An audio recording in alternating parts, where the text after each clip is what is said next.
don't know what to say. Um, right, I so have confidence in you. I'm Fionn Gregor, and producer, and And I'm Adam my Smythe, sound designer at Stringingtons. Adam. We're all pals, and we are starting a podcast. We'd often be in the toucan, having our chats over a Guinness and a whiskey with people in our industry, directors, producers, and friends. But we've missed it over the past year or two. So instead of the toucan, we've got people with us here on the podcast in their lounges, from the train, on the phone, and unfortunately for us, it's all without the halves. I love Which I that. know you. Yes, I know you love the halves, but it's just great to have the conversations again. So yeah, this is what the production podcast is, and we hope that anyone who's listening, and please share it with all your friends and colleagues on your channels. Listen, they have to listen to it first before you can sell it to them. Like Very true. we have to get on with the episode, and then at the end you say, and if you like it, share it I tell you around. what, then let's just get straight into it. So the first guest is that we managed to get was Richard Miles from the Diversity Collective. Bit of a disclaimer here: Richard's actually my cousin, but he's an amazing guy and he's had an incredible journey in the industry so far. So yeah, let's segue into that, shall we?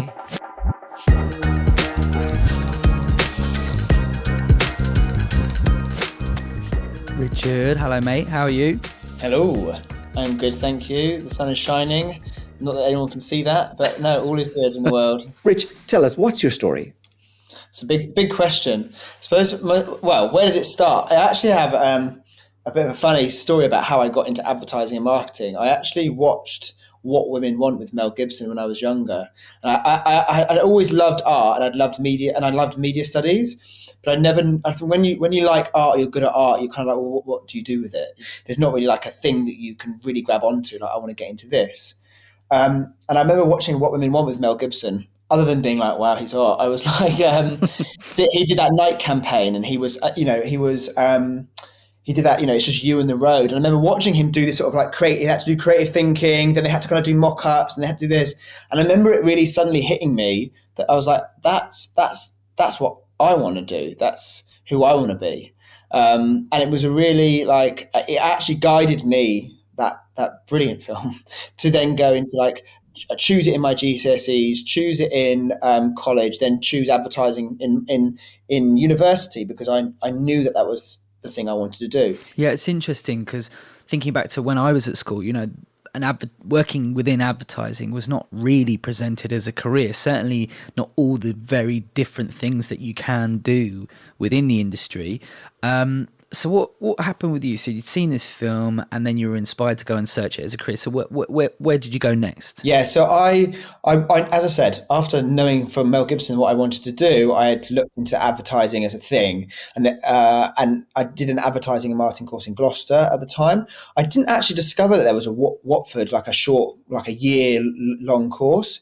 Ours was 3 years long, and it really didn't need to be at all. But it was, definitely a specialised one. But it still didn't tell you about all the different facets of the advertising and marketing world. Like, you were in, and then I know a lot of people who were designers at uni, and they still went into advertising and marketing. There's lots of different parts, but I was very much, you were like a creative doing creative ideas. There wasn't anything about account handling or all of that, all the different stuff, or being a producer or a project manager or anything like that. It was literally you were a creative and you were doing this sort of like course. So you're like, well, what do I do? So you just have to get a job, because sadly getting into our industry, and Adam, I know you did it for years as well, you have to basically earn no money and be working in it. And this is changing in our industry, thank God, but it was very much like you knew you had to do internships. So I did a couple of internships, which were like 2 or 3 weeks at different places. And then I literally had to just get a job. So I ended up going to work at Top Man, I think. Rich, tell me a bit about that time, right? Like that year, you're kind of like, paint a picture about, you're in London, right? And you're renting somewhere. Did you kind of struggle through that year in terms of being able to, work in the jobs that you were talking about, not getting that job you wanted? And how do you keep the focus on getting that first job? because I remember that time, and the first time I came to London, very first time I came to London, I spent a few months doing that and actually not getting a job, and I went back to Ireland because I couldn't get a job, and I ran out of money. But what was that time like for you, and what was the kind of picture like? Where are you living, and what's the kind of setup? Well, the first part, I was living with my then partner, and I was kind of coming up from the south coast and doing these stints and staying with friends.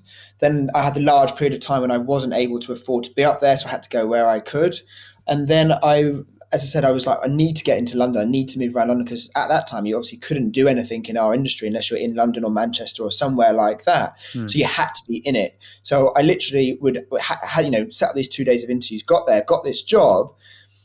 And it was obviously like a 6-month contract for the first time. So I literally slept on my mate's floor. They had a little flat in Streatham, and I literally they were my best mates from uni, and I ended up sleeping on their sofa bed, which after like 2 months, I mean, they were so annoyed at me because you take up their living room, you're there, they've got their space. There's not really, being in someone's living room isn't like, there's no downtime.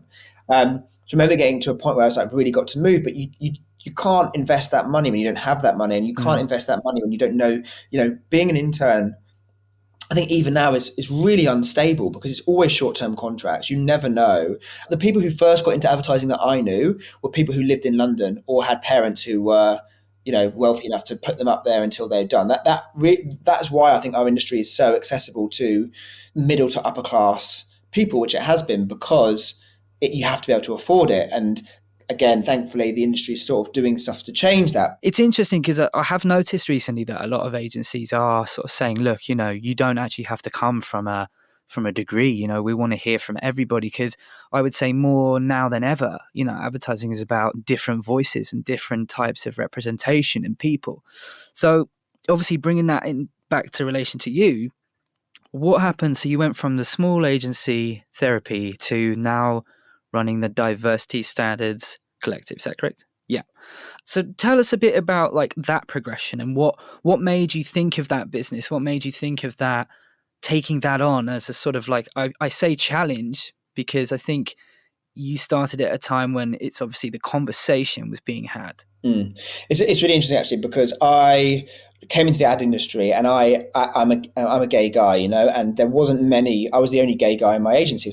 When any of us create work, we reflect ourselves, or we want to reflect ourselves. And I think there was a pivotal moment for me when I was a really junior creative, where we were doing a social campaign for a big brand, and the social campaign was to win a wedding, and we had to put forward 4 couples to go in for this wedding. And I remember the night before, the brand was like, we were having this party at the agency, which was where like I think 20 couples were coming. We had to interview them, speak to them, see who was going to be like the most exciting, and ones we wanted to make films about and put them as part of the social, because we needed to make content over this 6 months of this kind of competition to make sure that they were going to be, people were going to like them, people were going to love them. And I remember the brand was like, it's 5:00 that evening. Great, you pick the couples, pop them up tonight because they need to be up tonight, and then we'll go from there. Great. So we picked these 4 couples. We put them up. We picked the 4 best couples. One of those couples was a lesbian couple. So there were 2 women, and none of us really thought anything of it. I remember thinking, oh, great, we've actually got people like me in this campaign, obviously.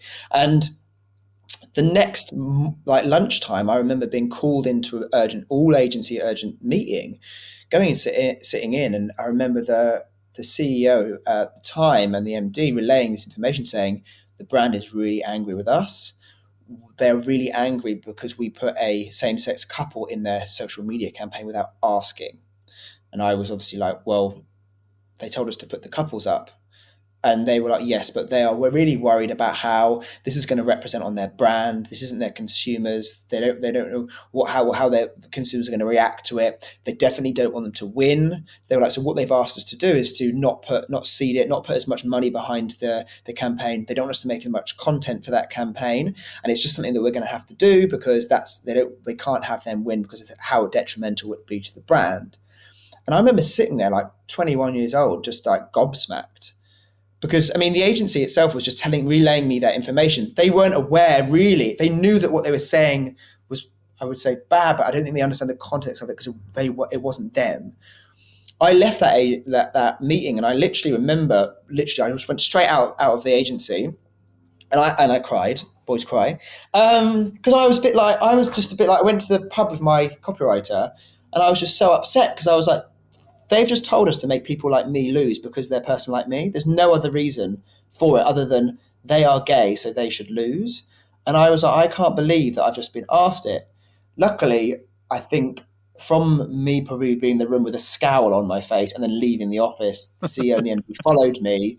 I think it dawned on them at that time the impact of what they were asking us and me to do. And they immediately stood behind me and backed me up and said, there's no way we're going to let that happen. We understand, we apologize for how we put it, but I get it now. I get what we were asking you to do. We had a conversation about it. Great allyship that they got it and they stood by, and we stood up to the brand and said, we're not doing any of that. They will have exactly the same chance and exactly the same media, exactly anything by any of them.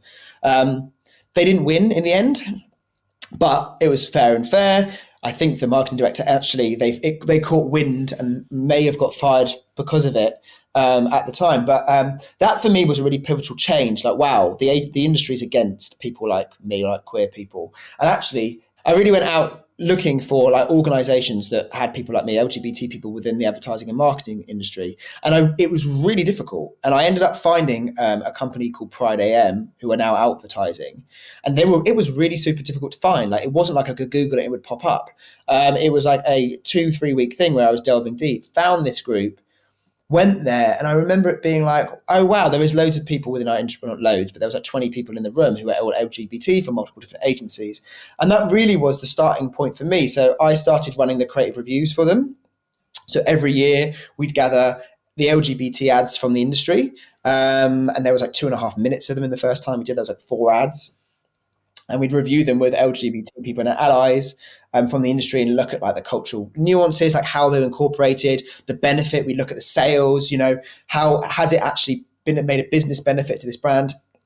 And it just sparked something in me to be like, oh, wow, I can do creative and I can be part of this. And that really put me out like networking and got me into a new stage of my sort of career. So if I could just pick up on a couple of things, Rich, because we were talking about you sleeping on the ground in your buddy's flat there for 2 months and you got your first job.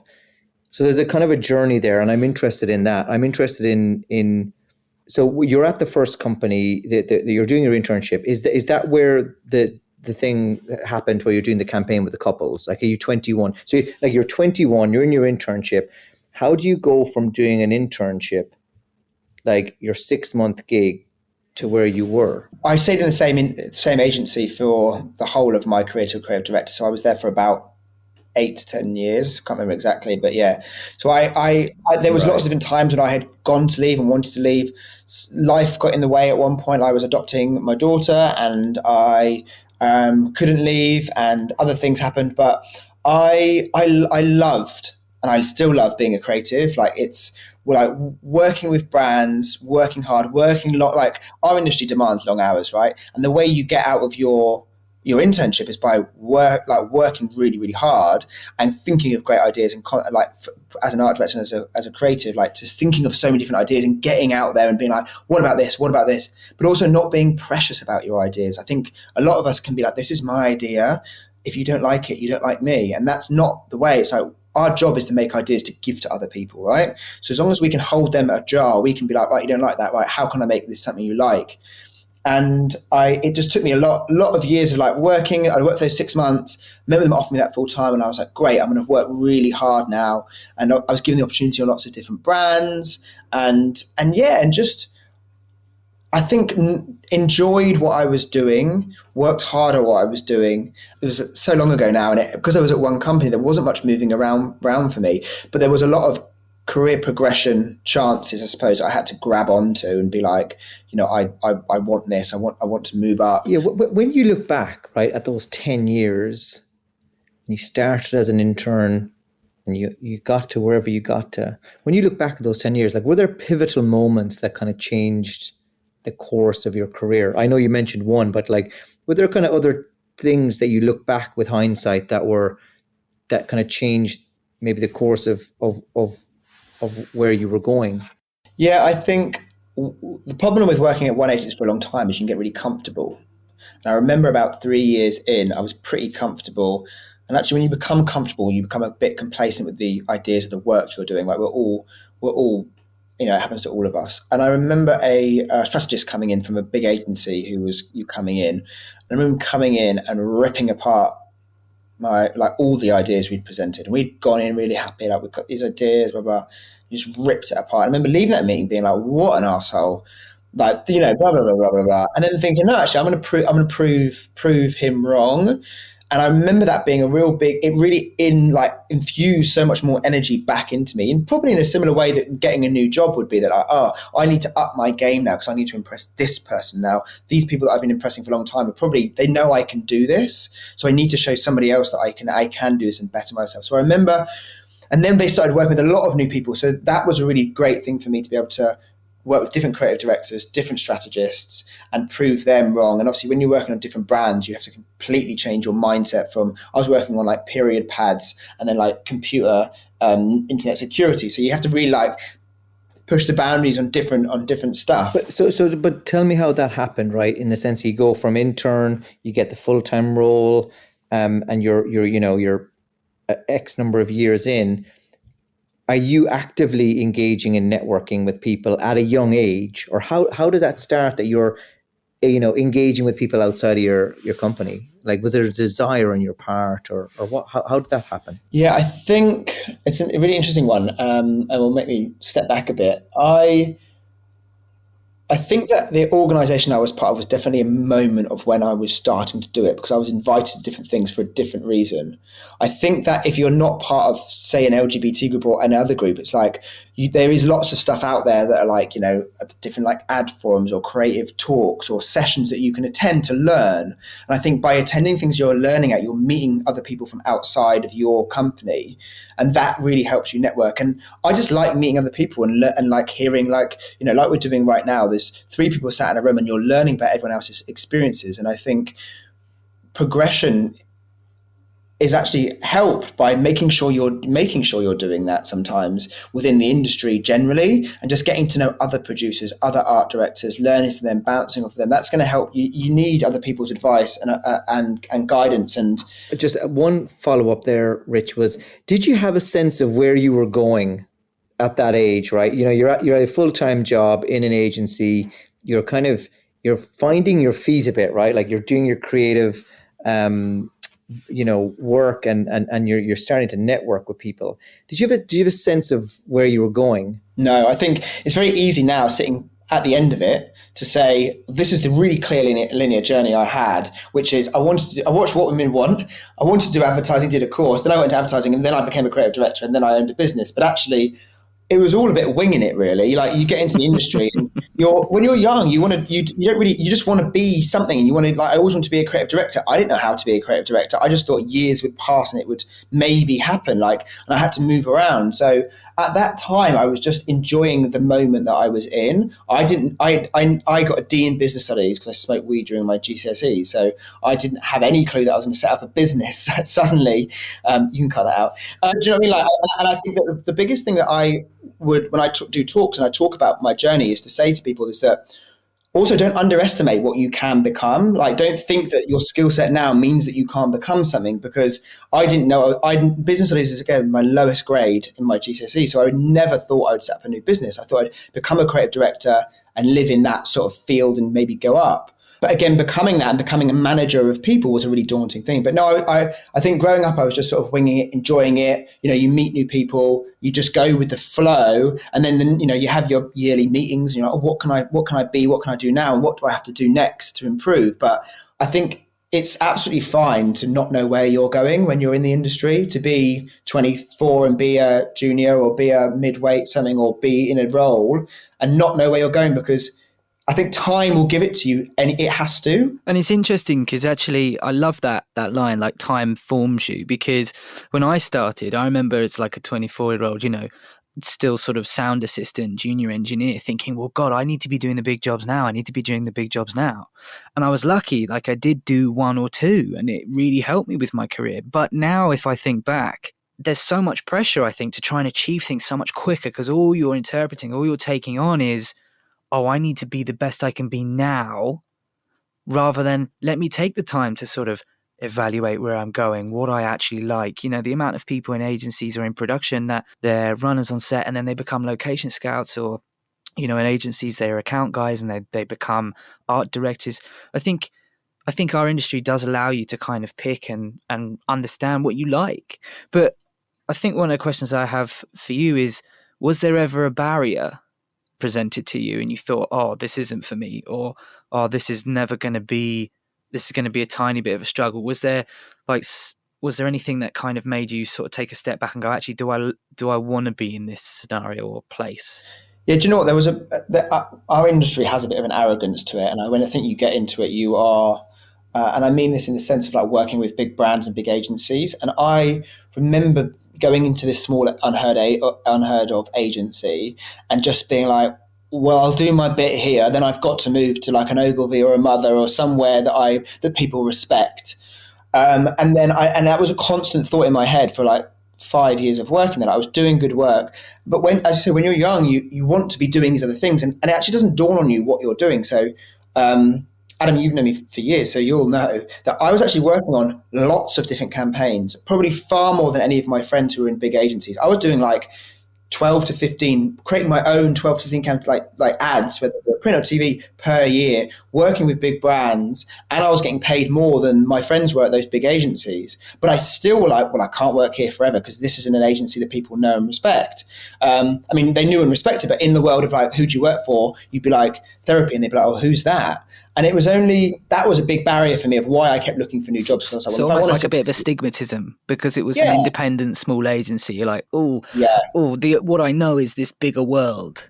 Yeah. Well, if I'm not if I can't go home, if I tell my mum the brand I'm working on, like I was working on Arm & Hammer, people are like, what's that? Whereas if I'm like working on Nike, people are like, oh, great, they're really successful. Success is people knowing the brands I work on. But if you're in any other job, nobody knows the companies that are in like electronics or banking. Most people that you meet in everyday life, you'll ask them what company they work for and you don't know. They'll just tell you the job they work in. But with advertising, because we work with brands or celebrities, that is like the basis of our achievement. Oh, I've worked with Nike, I've worked with this, I've worked with that.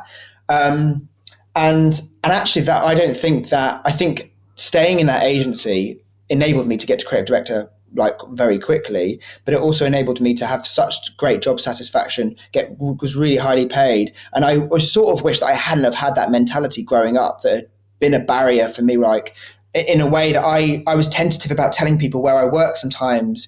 I don't know, like I wasn't one of the cool kids. Yeah, I think you've kind of touched on a couple of things there that are really interesting, right? Like the idea being that, you know, you're someone who was thinking I should be at an Ogilvy or I should be at one of these bigger agencies, probably stems from an insecurity, right? Maybe about how others perceive you. But you get to a point in your career then where that actually just turns around and it comes back on you and you're actually okay and you're very, very satisfied. So what is success? Like success to you when you're 20 to 25, I bet everybody, you two should both answer this as well. Like, what was success when you were 20, 21, 22 to what it is now? Yeah, I mean, I would say for me in my situation as a junior engineer, success was being a sound engineer fully, and then maybe doing one or two jobs that, you know, got into David reviews 5 stars or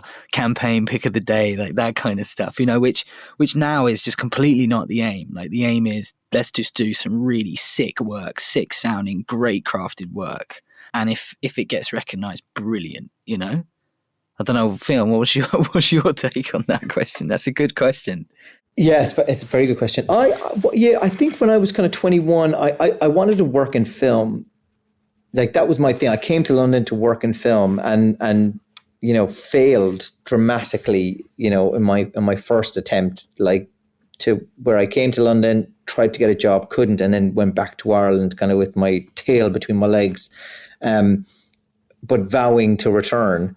But I think success at the time for me was I just wanted to get a job in film, and I didn't really know what I wanted or where it was going, but I just wanted to work in film. Kind of came back and then got that first role. But there's a lot of sacrifices you have to make, I think, at that age. Like you were kind of talking about, where you're either an intern or you're working for free, you're sleeping on a couch.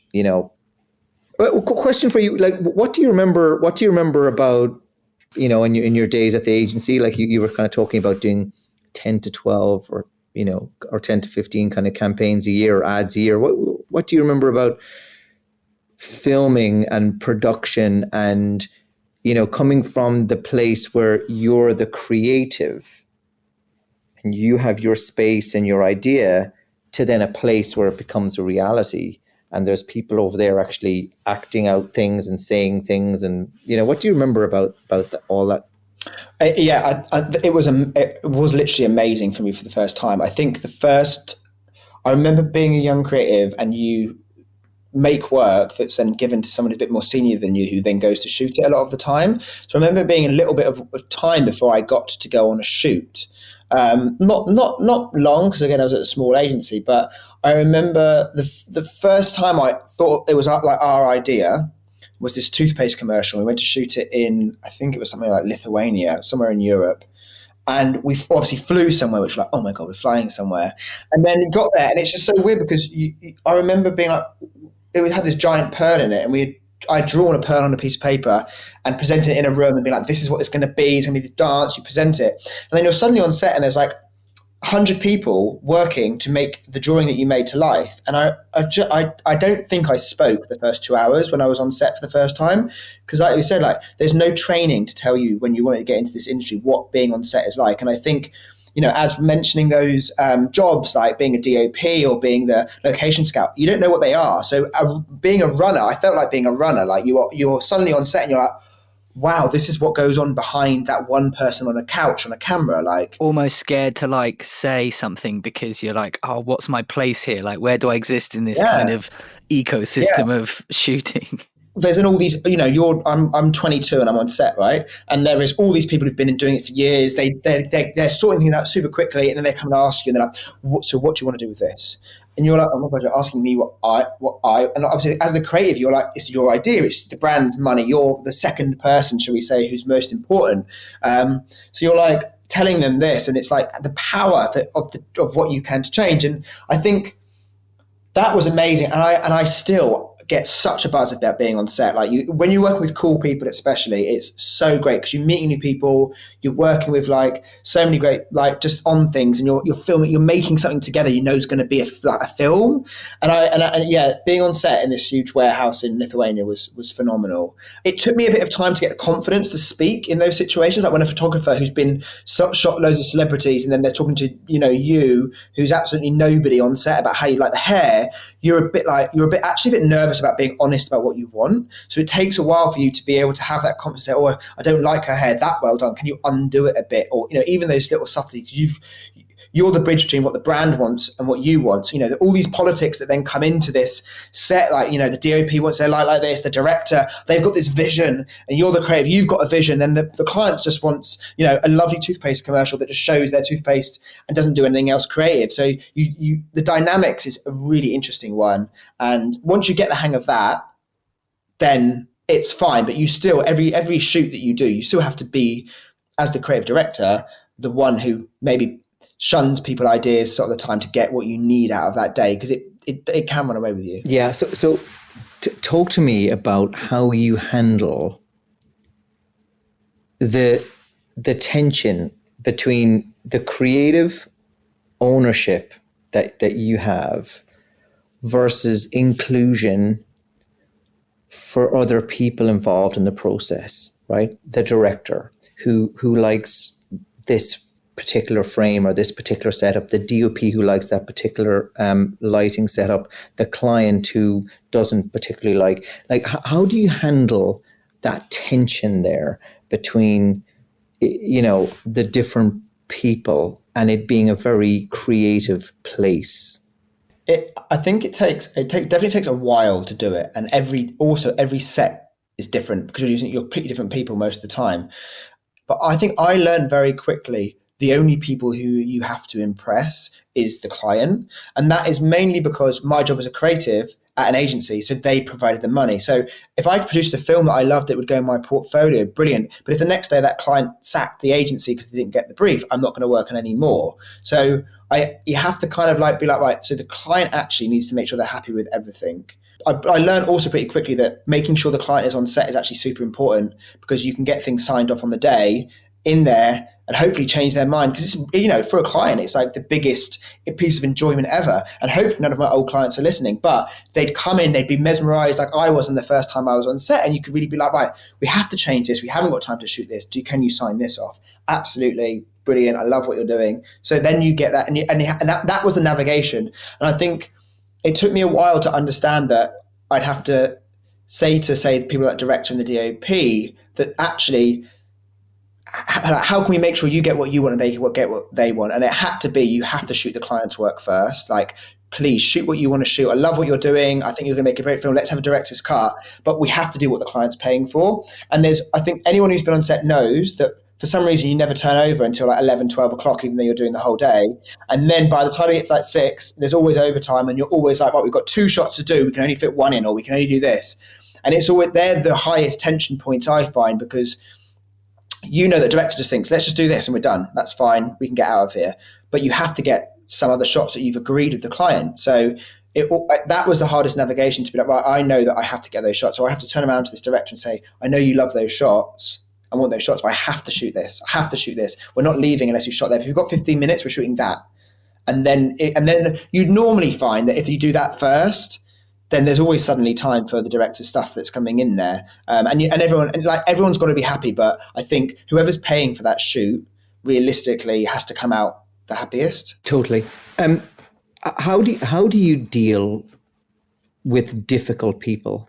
I mean, yeah, it's definitely happening. I mean, you do have to become a bit of a really great mediator. There's a fine line, isn't there? You can't tell everyone what they want to hear, because then no one comes. And that's happened before when I was young. You tell everyone what they want to hear, and they all come out thinking there's different things. I actually worked with a client once who did that to us, and there was we ended up not working with that client anymore, not because of what we had done, but because they thought they were getting something else out of the film. We thought we were having something else, and it never works, being like everyone's mate.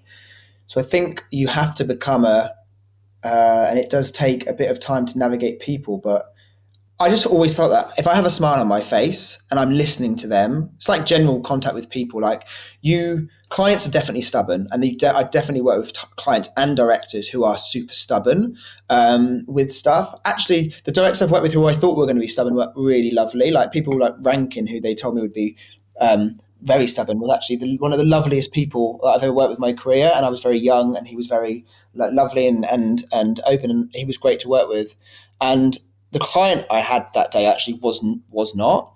And I think it's just listening to their ranting and then being like, listen, this is we have to do a fair way of doing this. You want this, but we have this time. What can we do? I would say that difficult people leave the decision in their hands, but give them the options in a fair and appropriate way. That's the way that I find the easiest way to deal with difficult people is, if I make the decision for a difficult person, they won't want that decision to be made. Whereas if I can lay it out to them and say, look, let's just be really real about what's got to happen today and what's going to be done. I completely get that, but we've got 15 minutes, or we've got to shoot this.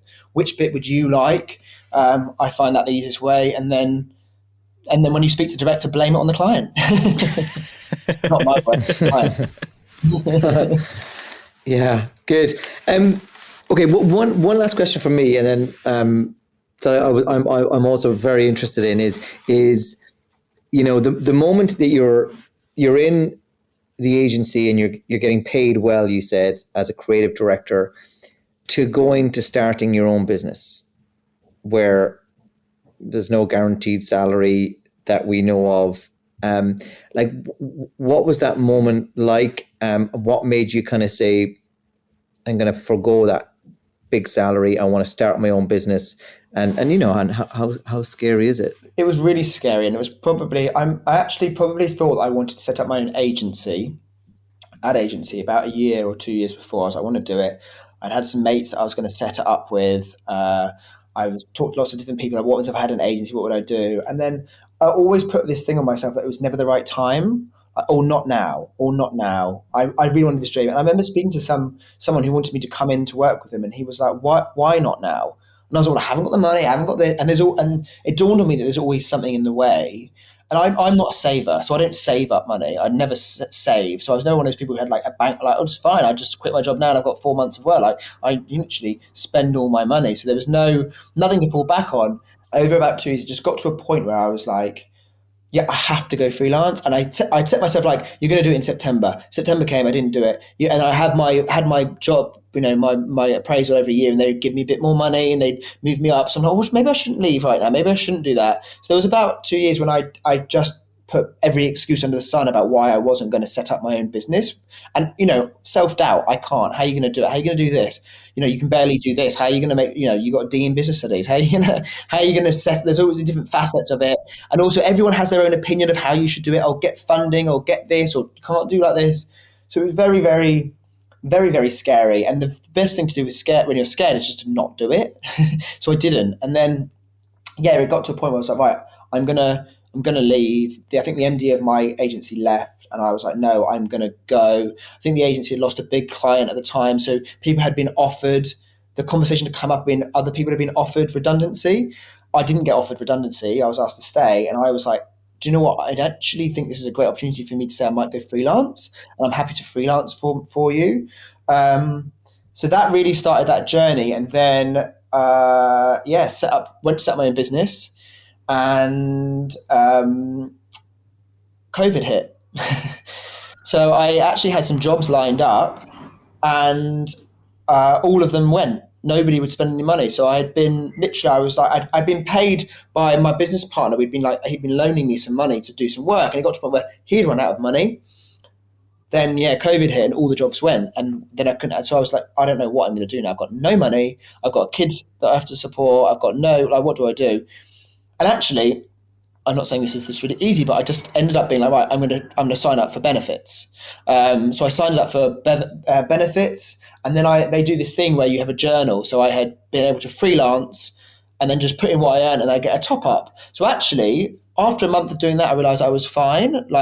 It's in some situations that it's beneficial. Some people, obviously, you can't with benefits survive. But for what was happening with me in the situation, I was able to be okay. And because the pandemic, we weren't doing anything, I wasn't spending any money. So I was there was 2 or 3 months when I was literally crapping myself because I was like, what am I going to do? But also you don't really understand life. Like I thought I was going to be kicked out of my house on the streets, but legally that can't happen. But again, it's scary. Then I started freelancing. That work started to pick up. Word of mouth got around. I did a couple of load of jobs. I then had that stability from freelance, but right, I'm going to focus on my work.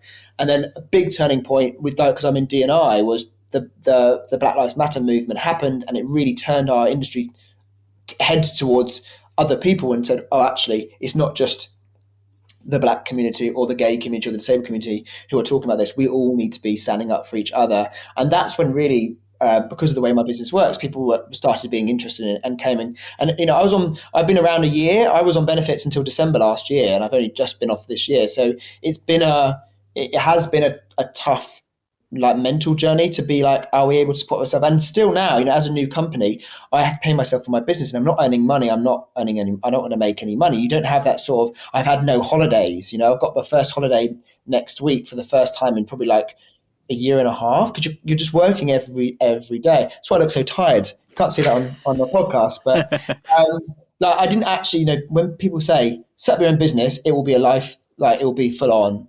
It really is full on, and you do have to be committed. But it is a difficult road to do. I bet. How do you manage the stress and anxiety of not knowing where the next paycheck comes in? I've actually found it quite difficult. I'm a very positive person most of the time, and I've had to really put in things to help deal with it. Like obviously having a close circle of people around me, to reassurance obviously key, and talking about it. I love a chat about stuff. So I'm like being able to say to people like, what am I going to do? And having their guidance, and obviously, that sort of stuff was super important, but I don't think sometimes it can never really be there. So I had to put things in place. Obviously, money coming in was super helpful for your anxiety when you're not going to earn it, but you never get rid of that anxiety. Like I still now am very watching how much we're running, because I know that I can't pay myself and I've got to pay others or whatever it is. So it's a constant anxiety. And actually, only in the last couple of weeks have I had to start actually giving myself time to switch off, because not switching off from parenting to business to being on my phone, it's just been like, it actually came to a head like a couple of weeks ago, and I was like, my brain's having a shutdown. So now I've actively put in my diary now my breaks. I make sure that I'm not on my phone after 8 o'clock. And it sounds stupid because I just I sense out and I scroll, but for some reason there's no break. So I've started to go out and walk and get my coffee in the morning, enforce myself to have breaks and lunch breaks. So for me, the best way to deal with my anxiety is to enforce breaks and shutdown time, basically. No, and it's really important because it's something that we all need to make more of an effort to do. Hey, listen, Rich, it's great to hear about not being too precious. I love your thoughts on like just having a certain mindset and just listening to your clients and listening to yourself. I think it's really, really valuable. Rich, it's been a pleasure. It's been a real pleasure chatting to you, and I've enjoyed it immensely, and I love a lot of all the things you're saying. So thanks for taking the time to chat to us today. If we talk again, great. But if not, we've got to have a beer or so in the toucan at some point in time. I'm going to be in 2 or 3 days a week, so let's definitely do that. Yeah, thank you so much for having me. It's been lovely. Perfect. So, you've been listening to the Production Podcast with myself and my good pal Fionn. This week's guest was Richard Miles from the Diversity Standards Collective. If you liked what you heard, share with your friends, colleagues on LinkedIn, Twitter, Instagram. Search the Production Podcast. From Fionn and I, I'd just like to say thanks for listening and come back for more stories and conversations. Talk soon.